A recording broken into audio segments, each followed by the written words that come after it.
Dear friends, నా పేరు బాలరెడ్డి కొత్త. ఈ ఎండాకాలంలో ఒక సాలు వేయటం కుదరలేదు, ఇది వేసాము. ఇప్పుడు వేస్తుంటే ఫస్ట్ సాలు అంత బాగా రాలేదు. ఒక వారం రోజులు ఆగి గెరికి పట్టింది అనమాట. ఇది అట్లా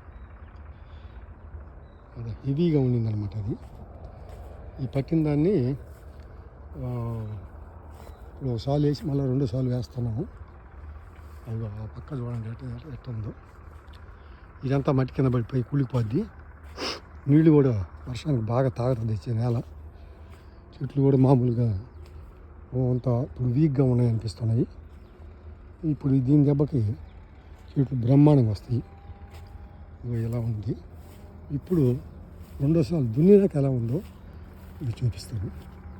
ఇది చాయ్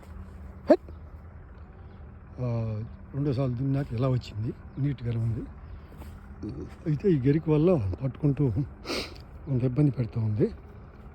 అయినా పర్వాలేదు. ఇది అయిపోయిన తర్వాత ఒక వర్షం పడితే ఇమ్మీడియట్గా జనుము జల్లేస్తాం. అది ఇది స్ట్రెంగ్త్ అవుతుంది. అది ఇప్పుడే వర్షానికి మామూలుగా ఇగురులు పెడతా ఉన్నాయి. రికవర్ అవుతుంది తొందరలో. చూడండి, లైక్ చేయండి. Thank you, bye.